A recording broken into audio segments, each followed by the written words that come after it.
반갑습니다. 박영재라고 합니다. 이영환 교수님하고 도영인 교수님께서 일상의 빅퀘스천, 돈과 영성이라는 주제에 대해서 이제 각자의 입장에서 명료하게 설명을 잘 해주셨는데, 저는 7번째 이어서 오늘은 누구나 소중한 존재 파악하기, 거기에 대해서 말씀을 드릴까 합니다.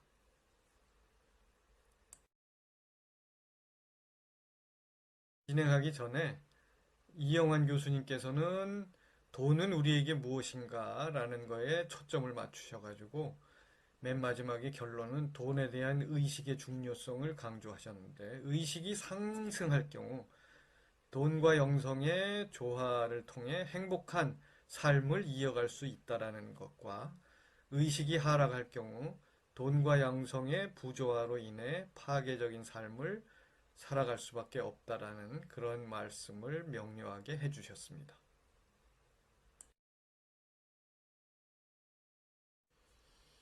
이어서 도영인 교수님께서는 의식에 관한 재반 문제와 영성지수의 도입에 관해서 역설하셨는데, 높은 영성지능을 드러내는 분들이 꼭 널리 알려진 탁월한 지도자들뿐만이 아니고 평범한 일반인들, 여기 어르신은 뭐 할머니, 할아버지 같은 분들, 오랜 삶의 지혜가 온몸에 녹아있는 분들이죠, 사실은.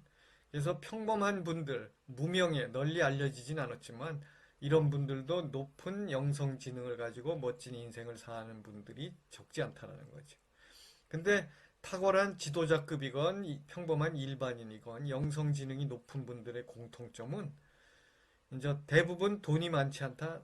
사실은 대부분 돈에 연연하지 않는다. 뭐 돈에 그 마음이 흔들리지 않는다. 뭐 그렇게 그런 뜻이라고 봅니다.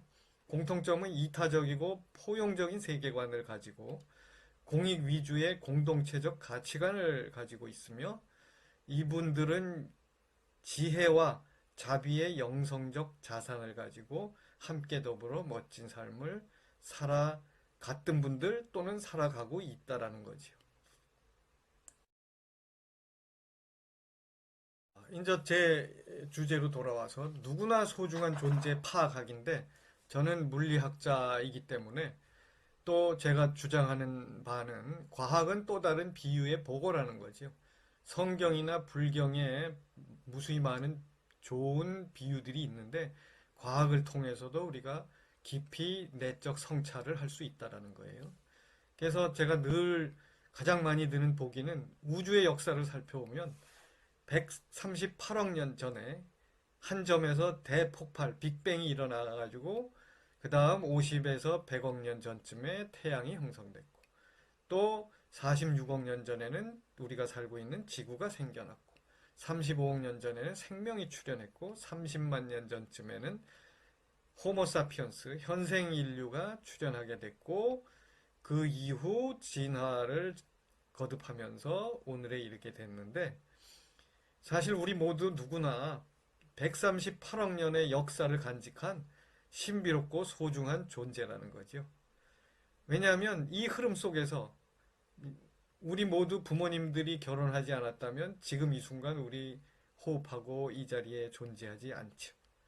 또 부모님의 부모님이 결혼 안 했어. 그걸 거꾸로 거슬러 올라가면 138억 년까지 올라간단 말이에요. 그러니 138억 년이 흐른 지금의 시점에서 보면 어디에선가 조건이 하나라도 삐끗했으면 지금 이 자리에 없기 때문에 거의 확률 제로의 신비롭고 소중한 존재라는 거지요. 그런데 이거는 머리로 지금 우리가 이해는 가능하지만 바쁜 일상에 쫓기다 보면 또 이런 소중한 존재를 금방 잊어버려요. 그러나 돈으로부터 자유로운 소중한 영적 존재의 체득은 별개라는 거죠. 그래서 온몸으로 이런 존재라는 걸 체득하기 위한 첫걸음은 지금 이 순간 내가 존재 가능한 이유가 뭘까 하는 점을 파악하는 것이 중요한데, 그 첫 출발점은 네 가지 고마움 덕택이라는 걸 인지하는 거죠. 뼛속 깊이.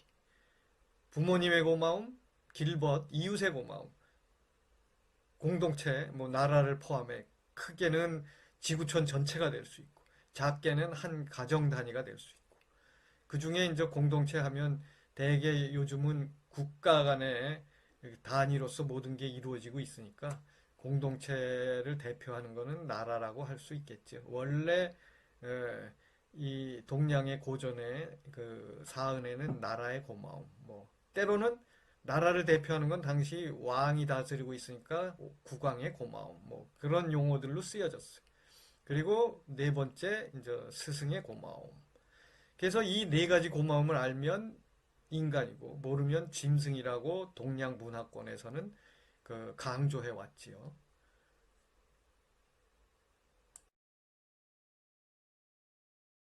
자, 선종의 정석이라고 할 수 있는 여러분들이 수학의 정석 다 잘 알지요. 고3 입시생들이 수학의 정석만 100% 이해하면 수학을 만점 맞을 수 있다라는 거. 그것처럼 선종 최후의 공안집이라고 할 수 있는 그 무문관에 보면 이 무문관을 지은 무문회계선사가 이 남송의 이 멸망할 시기에 어려운 시기에 그, 그 어려움을 헤쳐나가는 과정에 중요한 그 나침반 역할을 했던 그 무문관 거기에 보면 만약 이 무문관에는 48개의 그 공안 화두가 들어 있는데 만약 선수행자가 어느 공안이든 그 공안을 통해서 지혜의 안목으로 꿰뚫어보고 바르게 한마디를 이룰 수 있다면 이 일전어는 중생에서 그 부처 요새 말로 하면 성인으로 탈바꿈할 수 있는 한 그런 증거로서의 한마디를 이룰 수 있다면 그러니까 깊은 통찰 체험을 했다면 그걸 바탕으로 이제 네 가지 은혜에 보답할 것이고 또 어려운 이웃을 도울 수 있으리라. 그러니까 통찰과 나눔이 둘이 아닌 멋진 인생을 살아갈 수 있으리라. 이렇게 그 제창을 하셨어요. 네 가지 고마움에 대해서 저를 중심으로 얘기를 하면 저를 낳아주고 길러주신 그 부모님. 어머님은 늘 독실한 천주교인이셨는데 새벽 기도를 통해서 그 온 집안과 이웃이 평안하기를 늘 기도하셨고 아버님은 의사로서 일생을 그 환자들을 생명을 존중히 여기면서 환자의 병을 고쳐주는데 헌신하셨지만 뜻밖의 제가 중학교 3학년 때 아버님이 그 의사란 직업이 그 굉장히 자신에게는 힘든 직업이다. 그 직업을 아들에게 물려주고 싶지 않다. 너는 의사가 아닌 그 어떤 직업을 택해도 적극 찬성할 테니까 네 적성에 맞는 길을 찾아가라. 그 조언에 따라 사실은 저는 저와 가장 적성이 맞는 그 물리학자의 길을 걸어갈 수 있었던 것 같아요. 또 제가 대학 들어와서 굉장히 그 극심한 방황기를 겪었을 때 평생 스승인 이 종달 이익 선사님을 만나게 돼서 그 방황을 멈추고 바른 길을 향해 나아가게 됐다고 생각이 듭니다. 제 대학원 석사 시절의 그 저의 모습입니다. 고마움. 제가 이 시점에서 저를 돌아보다 보면 오늘에 이르기까지 제 주변의 선배, 동료, 후배들의 그 도움을 받아서 이 자리에 있게 된 것 같아요. 만약 이분들이 없었다면 또 오늘의 저는 존재할 수 없었기 때문에 늘 이분들에게 감사하는 그런 마음을 갖고 있습니다. 또 이제 이거는 서대문 옛날 일제강점기의 형무소 자리, 지금은 역사문화관으로 들어서 있는데 대형 태극기가 걸려 있는 걸 보고 사진을 한 달 전쯤에 찍어뒀던 건데요. 이게 공동체 고마움. 대한민국이라는 나라가 존재하기 때문에 또 저 역시 그 보호 아래 제 하고자 하는 바를 마음껏 펼칠 수 있었다고 생각이 듭니다. 이스라엘의 경우 2000년 동안 나라 없는 서름을 겪다가 그 아라비아 한 구탱이의 그 척박한 땅을 2차 대전이 끝나고 이제 얻게 됐는데 그 목숨을 걸고 이 땅을 지키면서 세계 강국으로 발돋움해 오늘에 이르고 있습니다.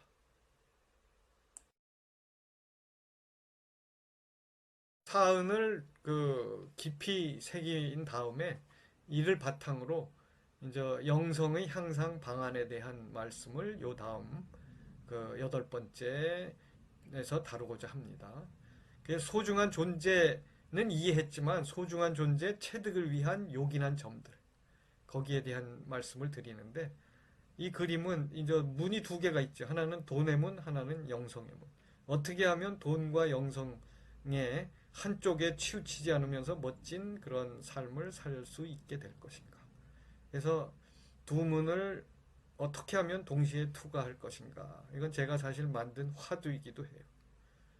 자, 지금까지 경청해 주셔서 감사합니다.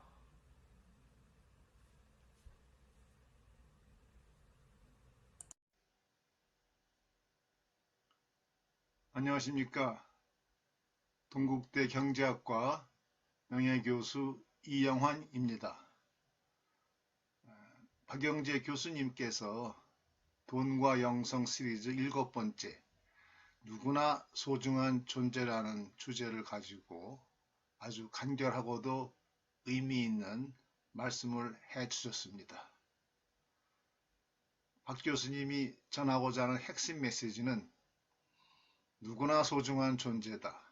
이는 우주적 관점에서 볼 때, 그리고 생명의 관점에서 볼 때 누구나 유일무이한 존재이기 때문입니다.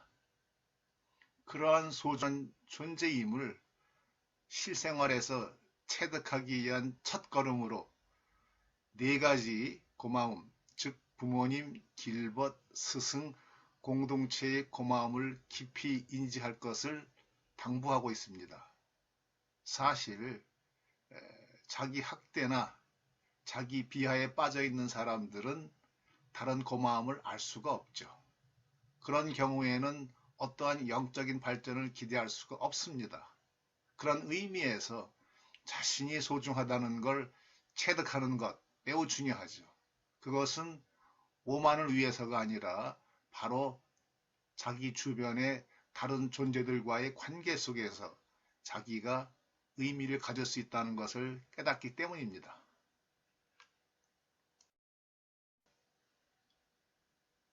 질문에 앞서 박 교수님이 강조하신 것처럼 과학은 여러 가지 영적 메시지의 원천이기도 합니다.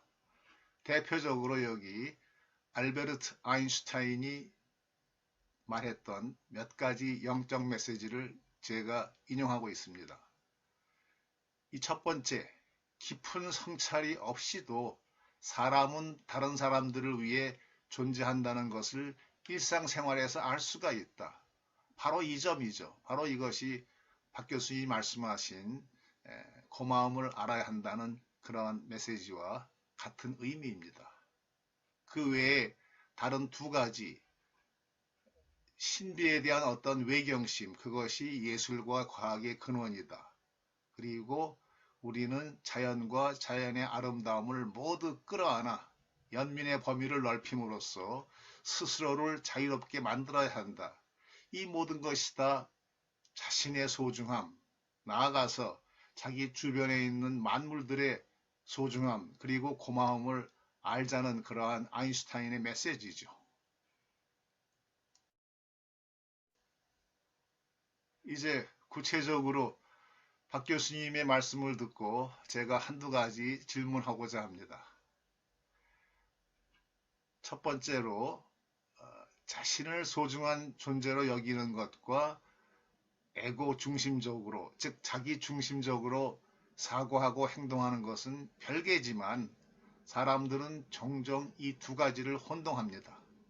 그래서 자신의 소중한 존재로 여기는 데는 이성적인 사유보다 개인적인 경험이 더 중요한 역할을 할 것입니다.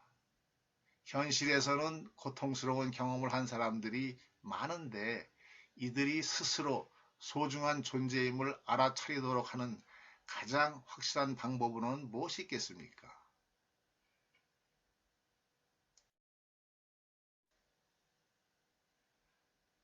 두 번째로 박 교수님은 네 가지 고마움을 사람으로서 갖춰야 할 매우 중요한 덕목으로 강조하셨습니다. 물론 당연한 말씀입니다.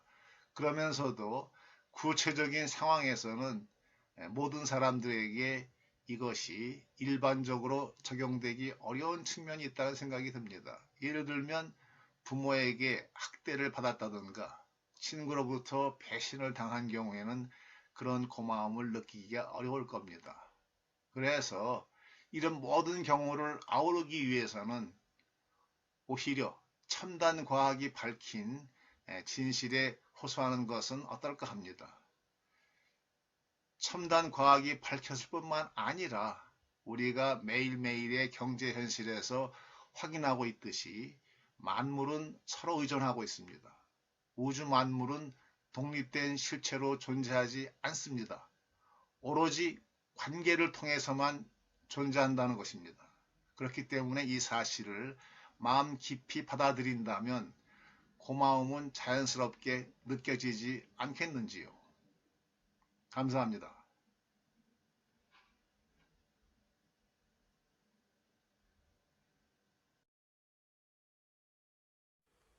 돈과 영성 일곱 번째, 누구나 소중한 존재에 대한 제 발표에 대해서 동국대 이영환 명예교수님께서 멋진 질문들을 해주셨습니다.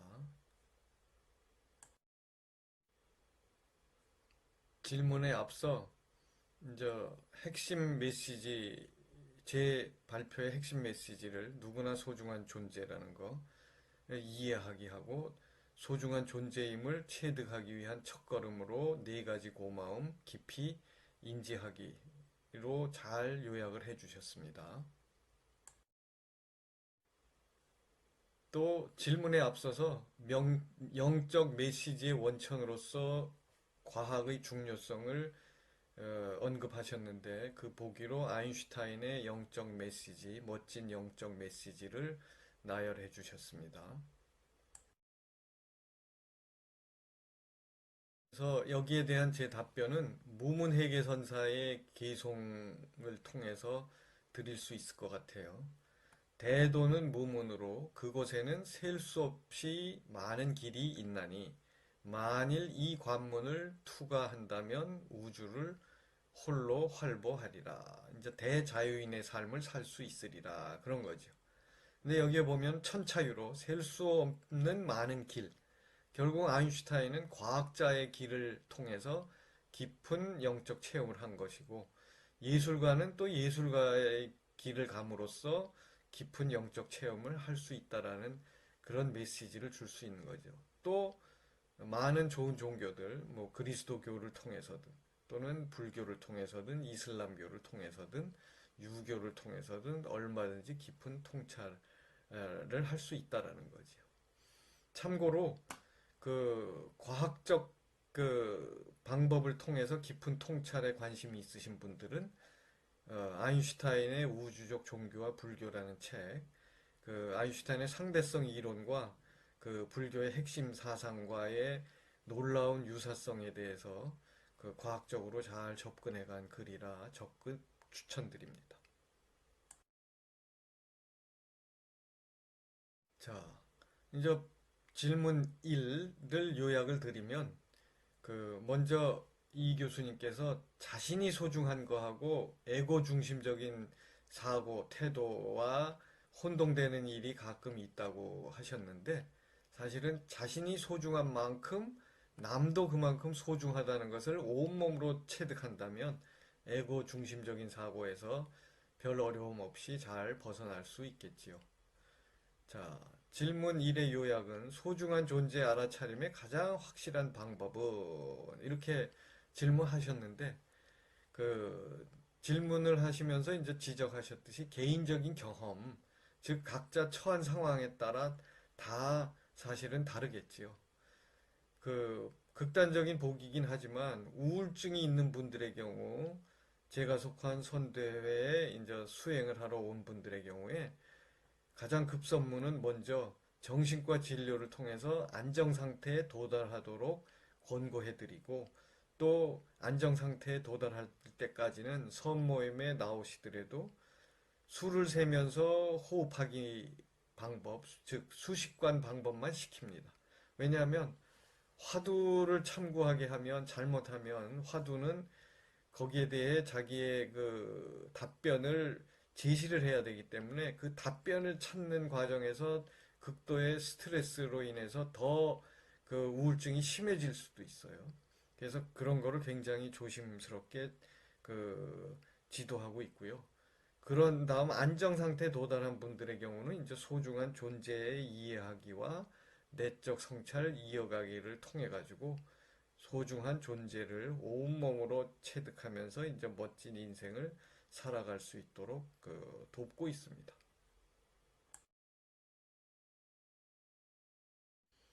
이 교수님의 이제 두 번째 질문 요약은 이제 이 교수님께서는 첨단 과학을 통해 가지고 그 네 가지 고마움을 자연스럽게 이해할 수 있지 않겠는가. 그런 의도로 우주 만물은 독립된 실체로 존재하지 않으며 이게 첨단 과학을 통해서 밝혀진 사실. 오로지 관계만이 존재한다는 것을 마음 깊이 받아들인다면 부모의 학대나 친구의 배신 등을 당했어도 고마움은 자연스럽게 느껴지지 않겠는지요. 이제 제 답변은 이 역시 개인적 경험, 즉 각자 처한 상황에 따라 다 다르기 때문에 역시 자신과 코드가 맞는 수행의 길을 걸으며 치열한 내적 성찰을 통해 사은을 온몸으로 체득할 수 있다고 봅니다. 이제 이 교수님께서는 과학적, 확실한 객관적 사실을 통한 그 과학을 통해서 그 네 가지 고마움을 이해하면 충분하지 않냐 이렇게 얘기를 하시는데 이제 제가 드는 보기는 과학은 전혀 그 배우지 않으신 분 그러면서 이제 그 사업을 크게 하다가 건강을 해치는 바람에 한 6개월 병원에 입원했는데 이제 건강을 회복하고 퇴원해 보니까 함께 사업을 벌였던 동업자가 사업체를 다 말아먹고 이제 잠적한 일이 벌어진 거예요. 그러니까 이건 아주 크나큰 배신이죠. 그래서 그 원수를 찾아 10년간 헤맸어요. 그러다 10년쯤 되는 어느 날 저녁 해질 무렵에 이 배신자를 마주쳤는데 배신자와 아주 꾀죄죄한 모습에 측은한 마음이 들어서 저녁밥을 사주고는 내가 오늘부로 당신과의 그 은원 관계를 원한 관계를 다 그 정리하겠소. 그러고는 용서를 했는데 그 이후 이분이 이제 선도회와 인연이 닿아가지고 내적 수행을 이어가다가 이제 깊은 체험을 하고 선도의 법사가 되고 그것이 너무 좋았기 때문에 생활 속에 참선 수행 이야기 20년간 참선 수행했던 그 자기의 체험을 책으로 썼어요. 그리고 이 책은 전국 그 대학 도서관 또 교도소에 보내가지고 그 멋진 인생을 그 살도록 돕는 그런 일을 하셨어요. 그리고 세상을 떠나기 80대 중반에 이제 세상을 떠나셨는데 떠나기 전 직전 10년 동안 그 자신의 재산들은 다 정리해가지고 자녀들에게 넘기고 오로지 독립문에 작은 그 선방을 하나 꾸며가지고 거기서 10년간 사시다가 또 참선 지도도 하면서 떠나시면서 그 공간을 선도에 기증을 하셨고 저는 지난 2월에 은퇴하고 그 공간을 화요일, 목요일 제가 그 하루 종일 거기에 머물면서 제가 정년 퇴직하면서 제 연구실에 있던 수행 관련 책들은 다 이쪽에 옮겨놓고 그 독서도 하고 집필도 하고 참선 수행도 하고 선모임도 거기서 갖고 그 그러면서 유용하게 잘 활용하고 있습니다. 자, 이 질문에 대한 답변은 이 정도로 하고요. 지난번에도 이미 예고해 드렸듯이 영성의 향상 방안에 대해서 소중한 존재 이해는 했지만 체득을 위한 요긴한 점들에 대한 그 이야기를 풀어갈까 합니다. 지금까지 경청해 주셔서 감사합니다.